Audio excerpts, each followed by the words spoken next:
Buenas tardes. Introducción al análisis de ítems. Grupo conformado por Laia, Andrea, Rodríguez, Joana, Salamanca, Valeria, Villalta, Victoria.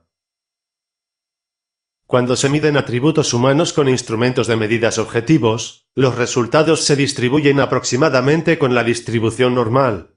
De esta distribución se obtienen características físicas como estatura, temperatura, etc. Las unidades iguales son necesarias para determinar la magnitud de las diferencias entre las distintas posiciones.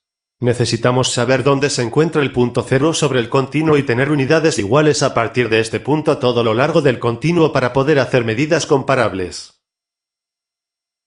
Si construimos un instrumento que proporciona una distribución normal de los puntajes obtenidos, podemos expresar las posiciones de los individuos sobre ese continuo psicológico en una escala de intervalo.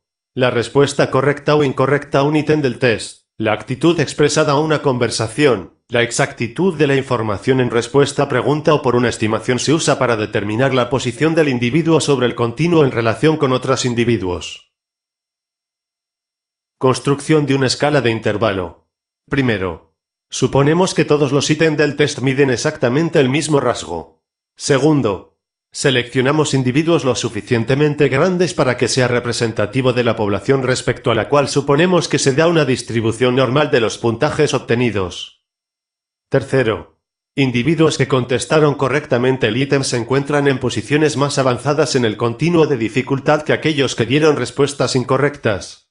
Cuarto, la posición de cada individuo se ha fijado ahora en relación a la posición del ítem y, pero la posición del ítem a su vez se ha determinado por los puntajes de los individuos.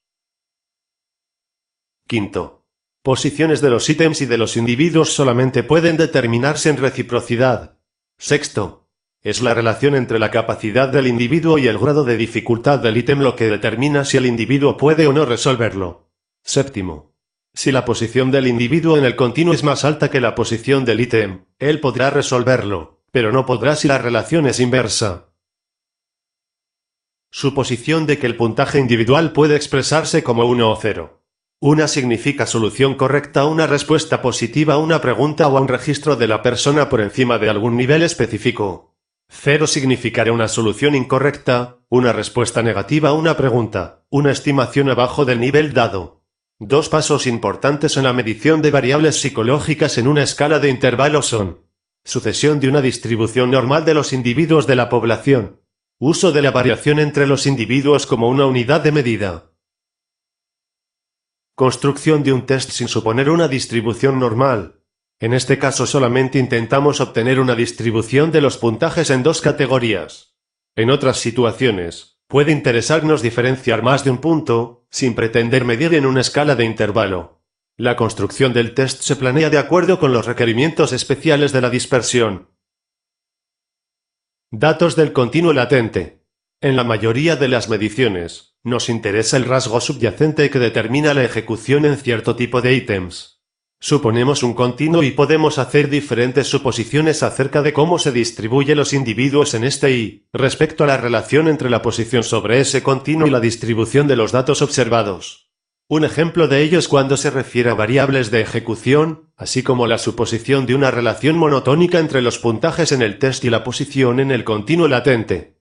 Debemos esperar distribuciones de varias formas sobre el continuo latente en el que estamos interesados dependiendo de la actitud de que se trate. Un ejemplo de ello es cuando se miden actitudes por lo que no siempre podemos presumir una relación monotónica entre los puntajes y la posición sobre el continuo latente. Dimensionalidad. Las medidas están llenas de errores, es importante que seamos capaces de estimar el tamaño del error. Primero, los ítems miden correctamente el mismo rasgo, pero tienen diferentes grados de dificultad. Esto correspondería a la dimensionalidad del test. Segundo, la solución de un ítem está completamente determinada por la posición entre la posición del individuo y la del ítem sobre el continuo latente. Es importante aclarar que ninguna de estas suposiciones pueden satisfacerse cuando se midan variables psicológicas. Homogeneidad. Variable que indica el grado en que son satisfechas las dos condiciones. Unidimensionalidad. Independencia de errores de medida. Matriz de puntajes. Puntajes crudos se disponen en una matriz de puntajes. Habrá solamente unos 1 y ceros 0 ocupando las celdillas puesto que cada respuesta se coloque en una de estas dos categorías. Asignamos un reglón a cada individuo y una columna a cada ítem. Se emplea sistema de subíndices para identificar los puntajes crudos. La primera cifra da la posición de reglón y la segunda la posición de columnas. Representados por G el puntaje crudo que obtuvo el individuo J por su respuesta al ítem I. Para simplificar, en el puntaje obtenido por el individuo J en el test T se representará por TJ. TJ se obtiene sumando los puntajes crudos de un reglón de la matriz de puntajes. Puntaje total del individuo J se obtiene contando el número de ítems resueltos correctamente por él. La frecuencia de la respuesta correcta se obtiene contando el número de individuos que han resuelto el ítem correctamente. Varianza.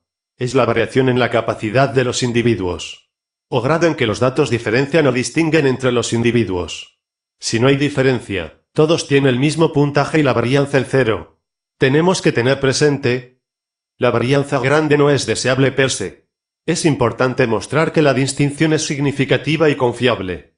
Varianza de un solo ítem. Variaciones de puntajes en el test completo basadas en las variaciones de capacidad para resolver cada ítem. Frecuencia de la respuesta correcta expresada como proporción. Se indica por P, la proporción de individuos que no resolvieron el ítem sea 1, P. Es común indicar este valor por Q. Por lo tanto P más Q igual a 1. Pi, proporción de individuos que han resuelto el ítem, para cualquier ítem I.